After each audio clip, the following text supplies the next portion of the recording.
This is Mrs. Reister with Lesson 3.4, Your Turn number 2. Question A, we have negative 1 and 9/10 times 7/6. So my first step here is I'm going to turn my mixed number into an improper fraction.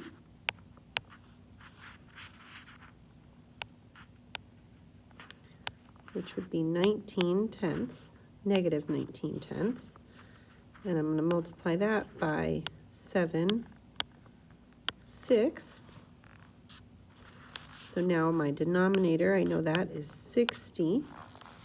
And then I'm going to multiply 19 times 7.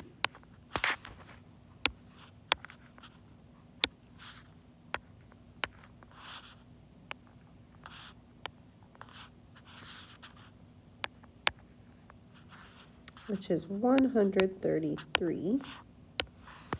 And so I've got 133/60ths, which I then need to reduce.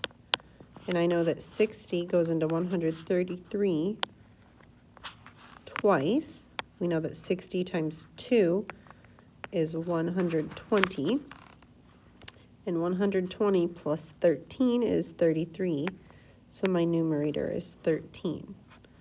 And then going back to my original problem, I've got a negative times a positive, which I know that the product here is negative. So my final answer here is negative 2 and 13/60ths.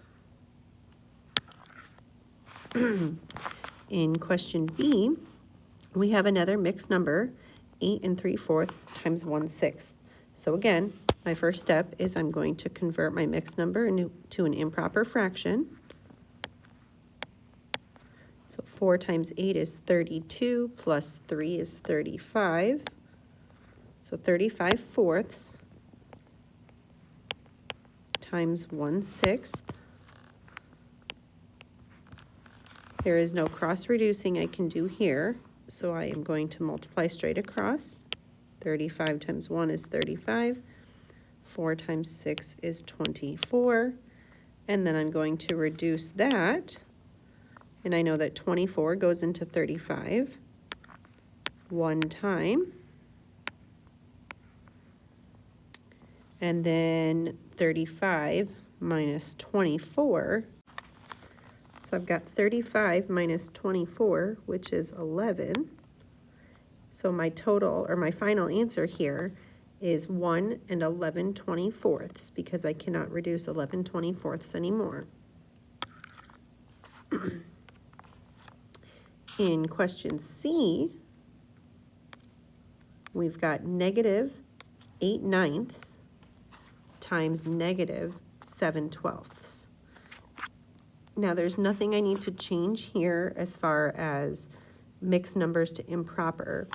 So the first thing I can do is look to see if there's any cross reducing to be done.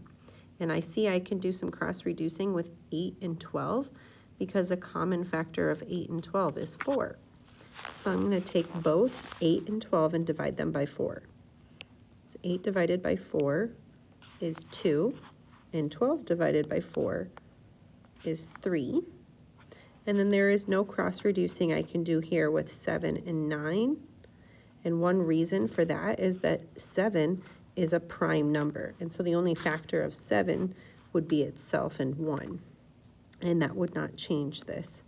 So I'm ready to multiply straight across. I've got negative 2 times negative 7, which is a positive 14. And I've got a negative 9 times a negative 3. So again, also a positive. 9 times 3 is 27. And there is no more reducing I can do because I did that cross reducing first. So my final answer here is 14/27. And lastly, question D, 12/5 times negative 2/3. So again, I'm going to look to see if there's any cross reducing I can do. I see that I can cross reduce here with 12 and 3. And in this case, the common factor here is 3. So 3 divided by 3 is 1. 12 divided by 3 is 4. There is no cross reducing to be done here with 2 and 5, so I'm ready to multiply straight across. So I've got 4 times negative 2, which is negative 8, and 5 times 1, which is 5. So I've got negative 8/5. Now this is an improper, so I'm going to reduce this.